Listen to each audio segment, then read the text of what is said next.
You do not suffer from imposter syndrome. You suffer from bad geometry.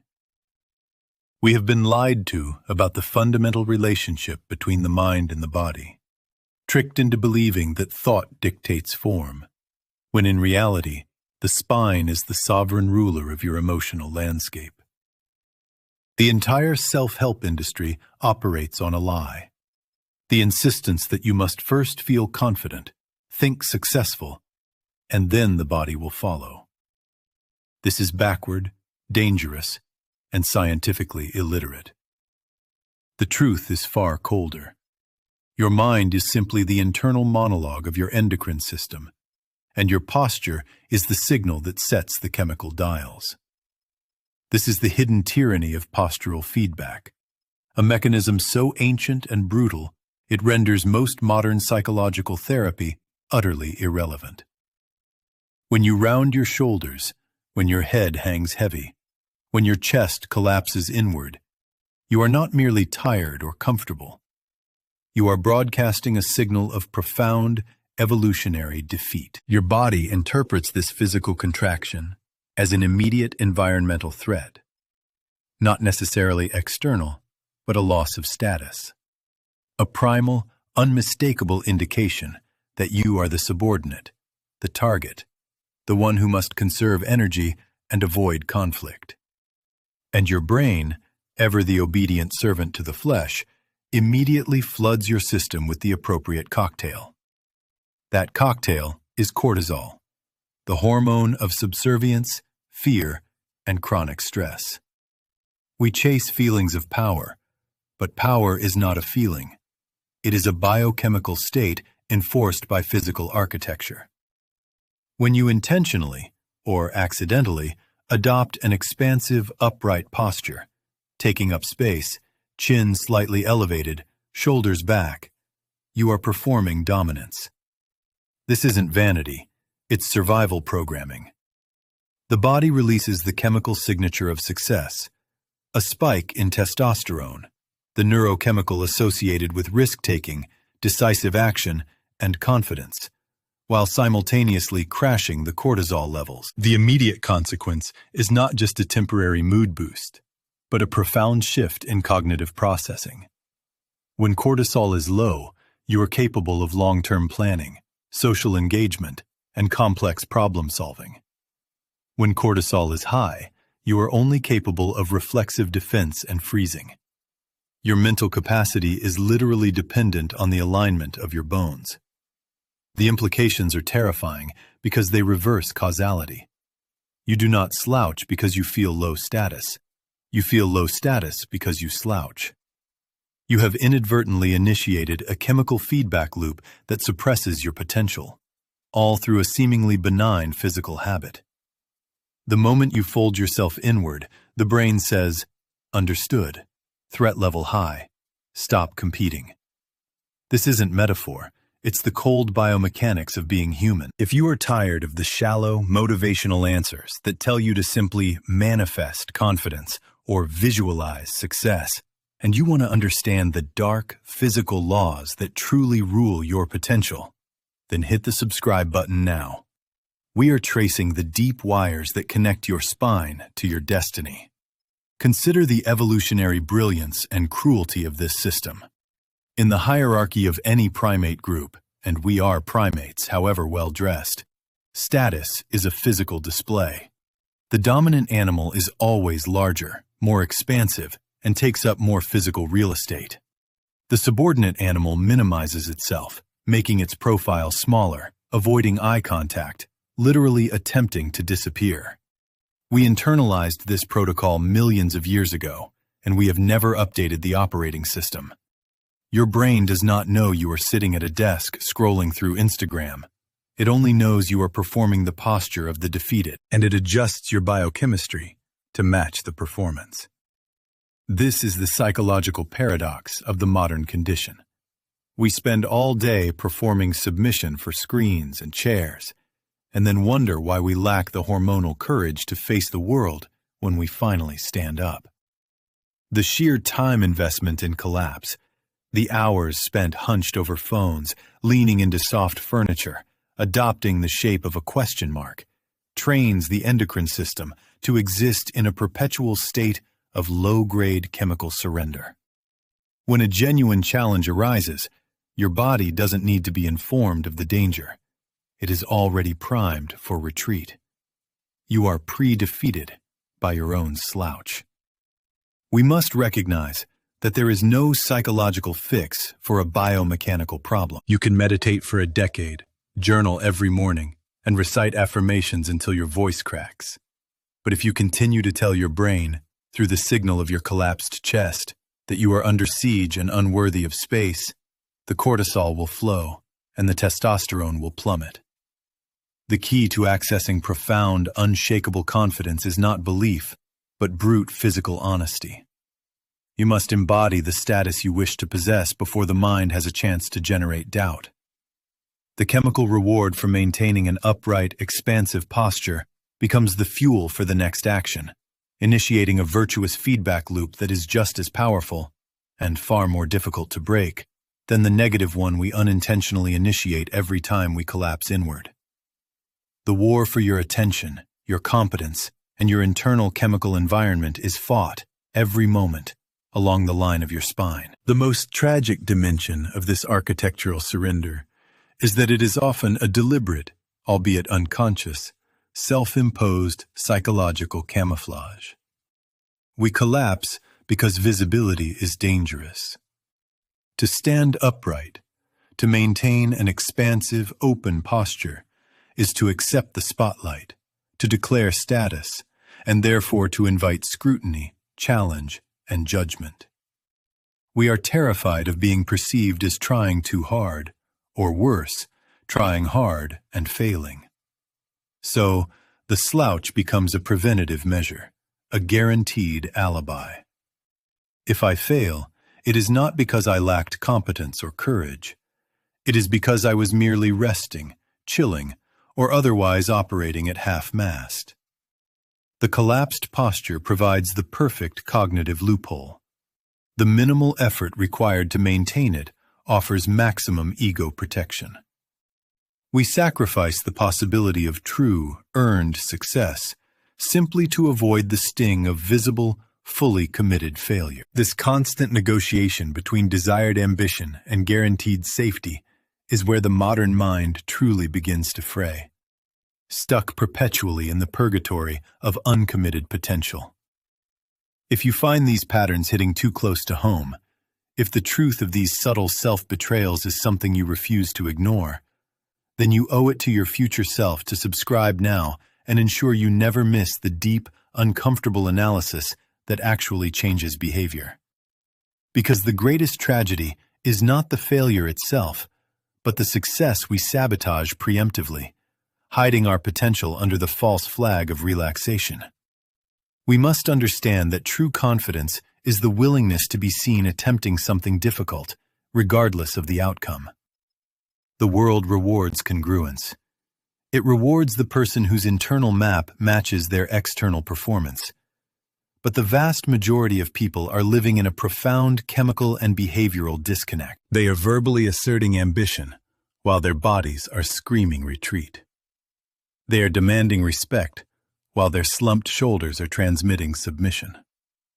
This fundamental contradiction, this lying to the self and the world through the language of gravity, is what generates debilitating anxiety. Anxiety is often just the physiological alarm bell indicating that your stated intention is completely out of alignment with your physical reality. Your nervous system knows you are playing small, even if your conscious mind hasn't admitted it yet.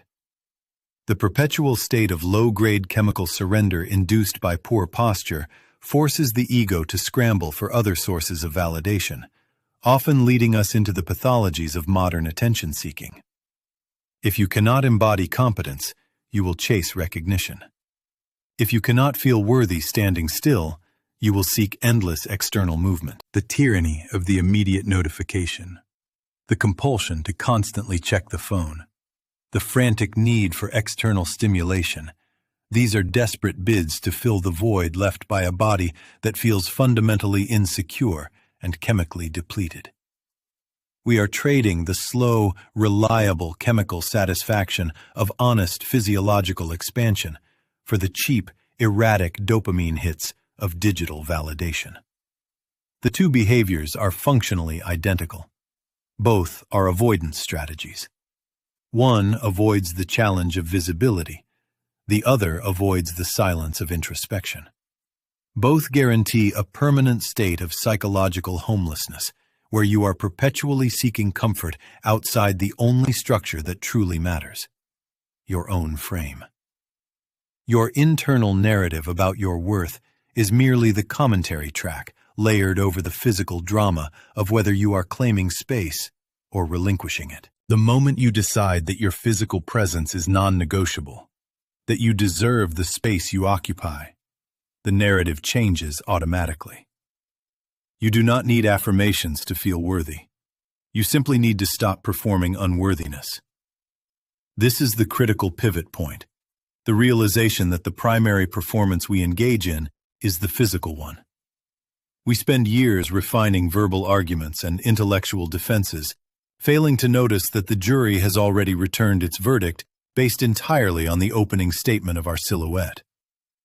Consider the sheer audacity of the person who walks into a room and instantly commands the collective attention, not through loudness or forced dominance, but through the calm, non-negotiable occupancy of their own skin. This is not innate charisma. It is the deep physiological certainty that their existence requires no apology.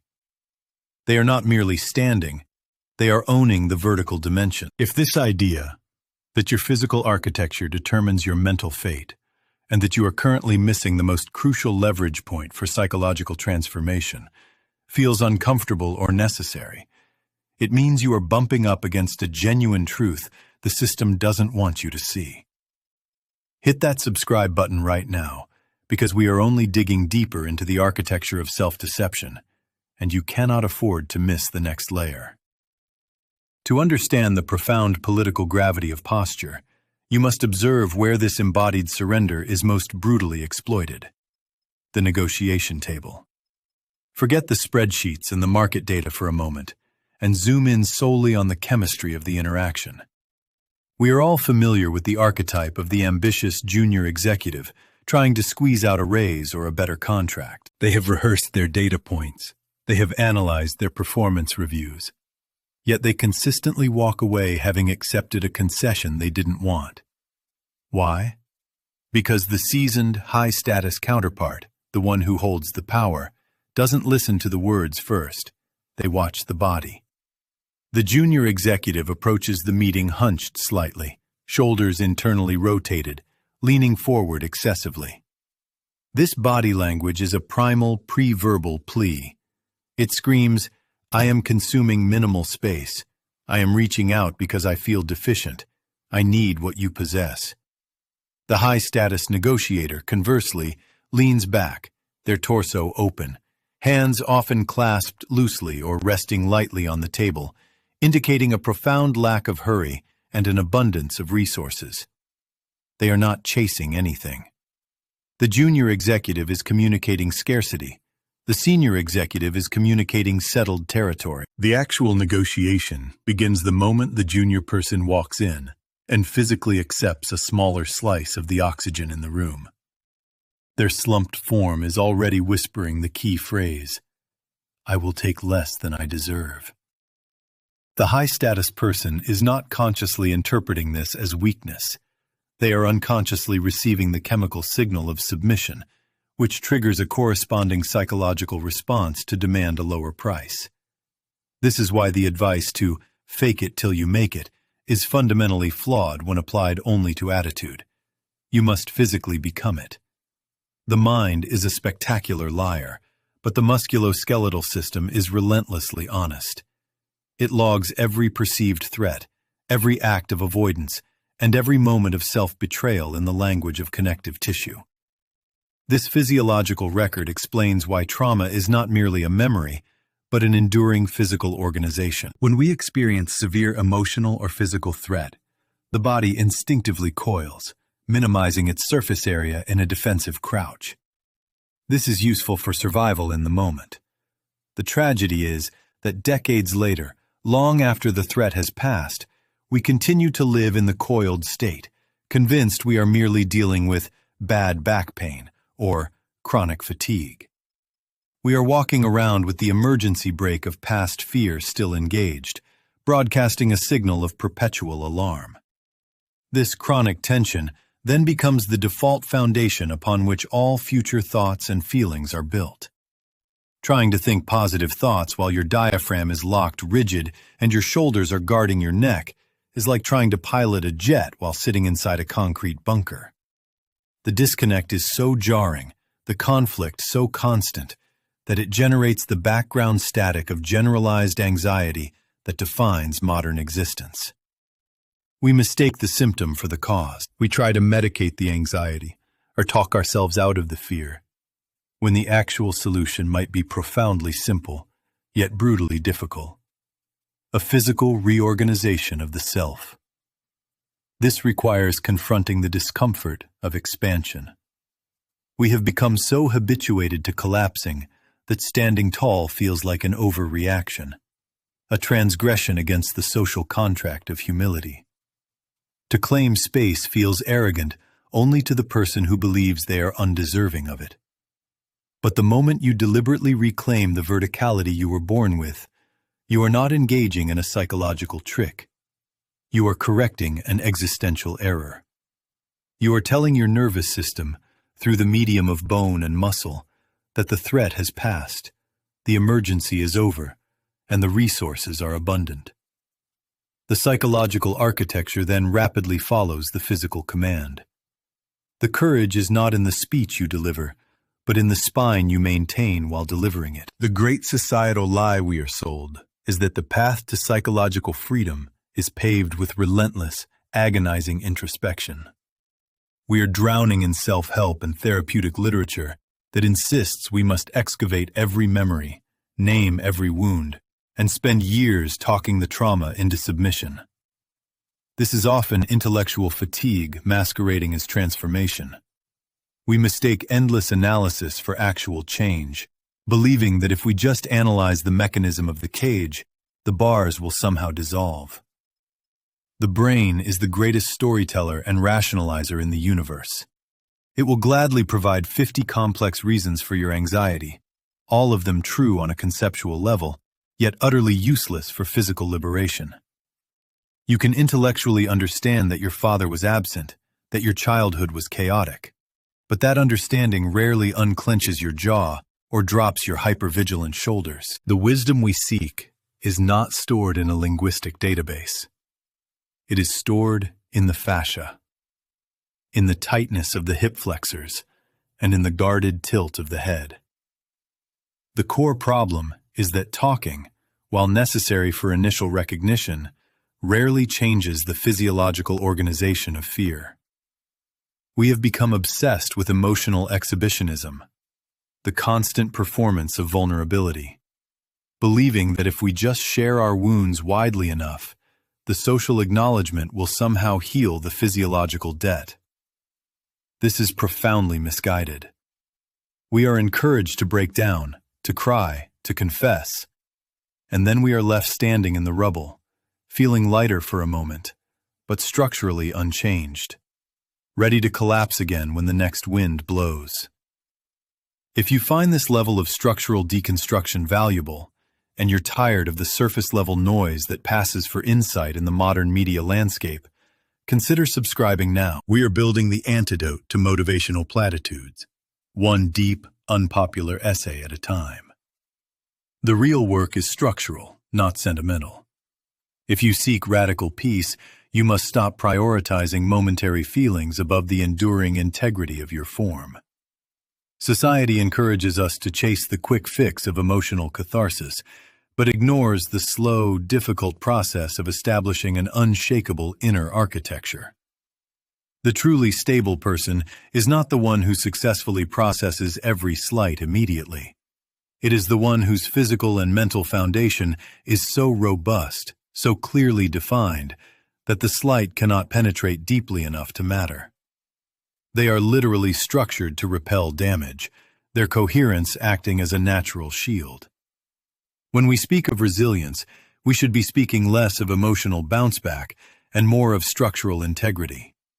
Resilience is not about surviving the blow. It is about standing in such a way that the blow glances off, dissipated by organized form rather than absorbed by disorganized chaos. The person who is physically collapsed cannot afford the luxury of peace. Every stimulus, every unexpected noise, every deadline registers as an existential emergency because their body is already screaming that the system is overloaded. They live in a permanent state of psychological inflation, where small challenges are instantly magnified by the underlying physical stress response. Until that baseline tension is deliberately lowered, until the chronic coil is unwound, they will remain prisoners to their own internal alarm system, desperately searching for a psychological explanation for a purely somatic phenomenon. The true agony of the modern condition is not the suffering itself, but the endless, exhausting demand that we turn that suffering into a coherent narrative. We are victims of the storytelling imperative. We must intellectualize the pain, categorize the chronic tension, and assign it a therapeutic label, believing that to name the beast is to tame it. But this is often an elaborate psychological detour, a highly verbal distraction that keeps us orbiting the problem without ever landing on the solution. When you are genuinely structurally sound, you do not need an elaborate history to explain why you are okay. You simply are. The constant need to explain why you are not okay is the clearest evidence that your architecture is failing. We demand that our minds solve problems that were created by our bodies, by sleep deprivation, by chemical imbalance, by perpetual emergency footing. The psyche is then burdened with synthesizing meaning from a purely biological cry for help. The resulting anxiety is merely the mind's desperate attempt to rationalize the feeling of impending doom the body is broadcasting. It's like demanding a spreadsheet program fix a faulty hard drive.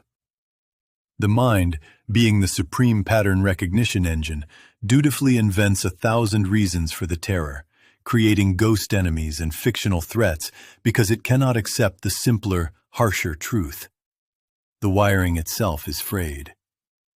This means that the vast majority of therapeutic effort expended on unpacking narratives of trauma or resentment is fundamentally inefficient, often treating the smoke while ignoring the raging chemical fire in the basement. This intellectual inflation is encouraged by a culture obsessed with verbal processing.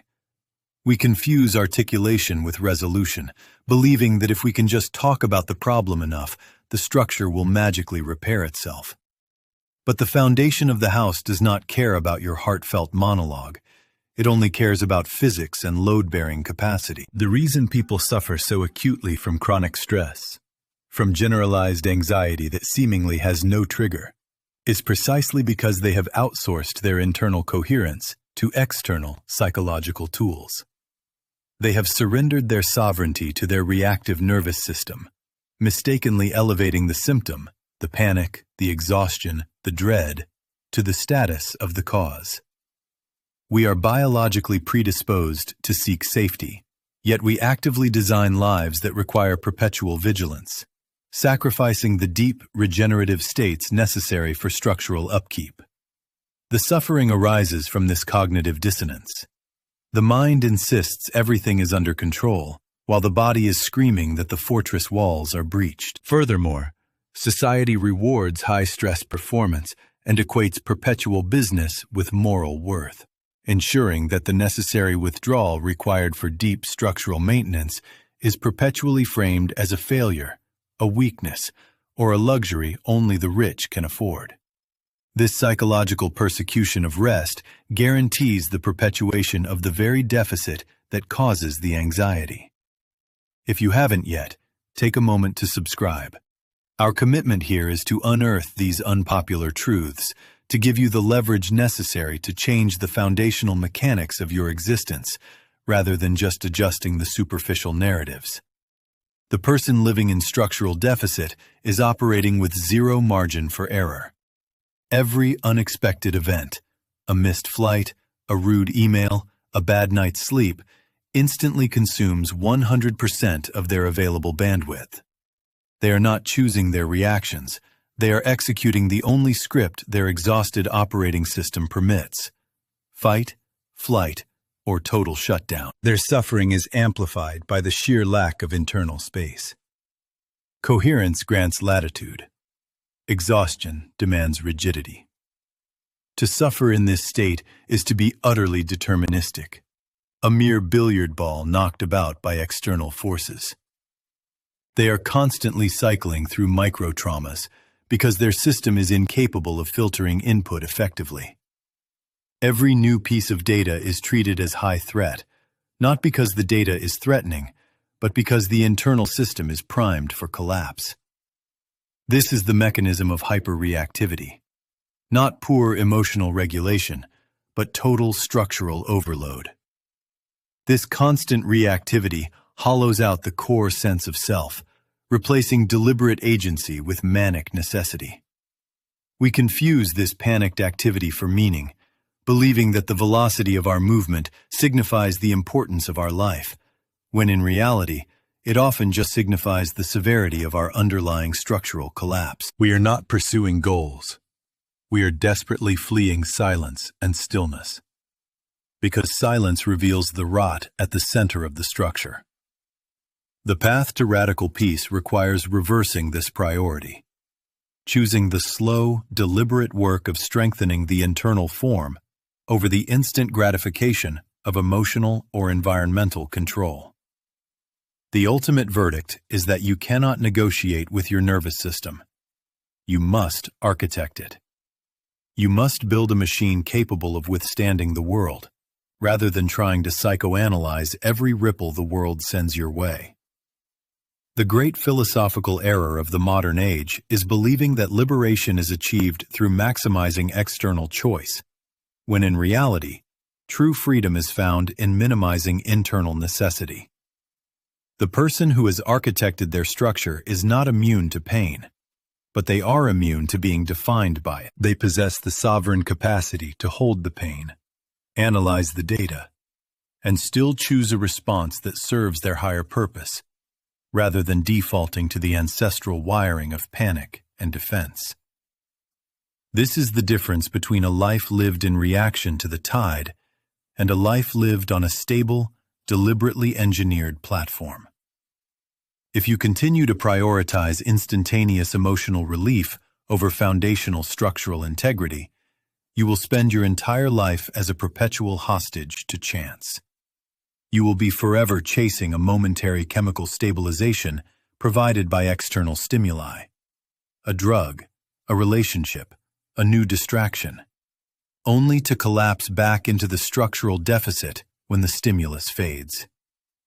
This is the definition of existential dependence, a life where the self is outsourced to the environment. The tragedy is watching intelligent people, capable of solving global issues, utterly fail at solving the problem of their own persistent fatigue and anxiety, simply because they refuse the slow, hard, unglamorous work of internal engineering. They would rather read 10,000 self-help books debating the ideal shade of blue for the living room than hire the structural engineer who must drill down to bedrock. The leverage is not in deciding what you think about your problems. The leverage is in deciding how capable your internal machine is of processing those problems without shutting down. The goal is not happiness, which is a fleeting byproduct, but coherence, which is a stable state of being. The verdict, then, is this. The quality of your life is not determined by the intensity of your intentions, but by the robustness of your operating system. If your core structure is brittle, your capacity for genuine love, deep work, and profound meaning will always remain an aspiration, never a reality. Radical peace is not something you discover through quiet reflection. It is something you design through ruthless optimization. It requires the courage to treat your own biological and psychological self not as a delicate flower to be coddled, but as a high-performance machine requiring precise, brutal maintenance. Stop trying to argue your way out of biological necessity. Start building the machine that transcends it. I believe the final frontier of philosophical inquiry is simply the mastery of the human nervous system. All the grand debates about ethics and politics collapse into meaninglessness if the debater is too structurally compromised to think clearly or act ethically under duress. The highest form of spiritual discipline is not ethereal contemplation. It is rigorous, consistent self-management. It is the unwavering commitment to the coherence of the self. Because only a coherent self is capable of radical action, genuine contribution, and true freedom. This is the only path forward. If this kind of intense, demanding analysis resonates with you, if you understand the weight and necessity of this architectural challenge, then join us. This channel is dedicated to building the capacity for this level of rigorous, foundational thought. If you want to continue this conversation, if you want to be part of a community that refuses to accept the superficial narrative and demands the truth of the foundational mechanics, hit that subscribe button now. The true verdict is this: if you are relying on positive thinking, motivation, or high intentions to govern a chaotic internal structure, you are not courageous. You are negligent. The ultimate measure of a life is not the stack of achievements you accumulate, but the degree of systemic resilience you maintain in the face of thermodynamic entropy. You are not a victim of circumstance. You are the inevitable product of your own unregulated biology. And only by recognizing that cold truth can you begin the actual work of liberation. The refusal to engage in this brutal, foundational optimization, the refusal to treat your mind and body as a unified, complex system demanding perfect alignment, is the single greatest form of self-sabotage. It is the architectural sin that renders all your grand ambitions meaningless. Do not wait for inspiration to fix what only rigorous structure can heal. Do not mistake temporary calm for permanent capacity. The deepest lesson philosophy offers is the necessity of self-sovereignty. And self-sovereignty is simply the achievement of systemic coherence under stress. This is the only battle worth fighting, because it is the only one that determines the outcome of all the others. Stop searching for external salvation and start building an internal fortress that is impenetrable to chaos. The world is desperate for people who can operate clearly when the structure collapses, and such people are not born. They are engineered. If you believe, as I do, that the greatest moral imperative is to achieve this coherence, to join the ranks of those who demand brutal clarity and structural integrity above all else, then you belong here. We are building a community of thinkers who understand that the ultimate pursuit of wisdom is the mastery of the self-machine. Join the conversation, reject the superficial, and commit to the hard path of foundational truth. Hit that subscribe button now, and let's continue the work. The tragic irony of the modern self is that we spend decades trying to paint the exterior of a building that is structurally unsound. The final answer is not found in a seminar or an aphorism. It is found in the relentless, painful calibration of your own operating system. Stop asking why, and start asking, how is this mechanism failing? The failure of your ambition is simply a symptom of an unregulated foundation. Understand this. There is no purer form of integrity than the one achieved when the internal machine runs flawlessly, immune to the noise and chaos of external demand. That state is true power. Do not seek validation. Seek flawless execution. Your happiness is irrelevant. Your reliability is everything. If you recognize the tyranny of the unexamined life, if you are prepared to trade comfort for competence, then you belong in this space. We don't chase trends. We chase fundamental truths. We are the architects of the self-machine, and we are just getting started. Join the conversation. reject the superficial, and commit to the hard path of foundational truth. Hit that subscribe button now, and let's continue the work.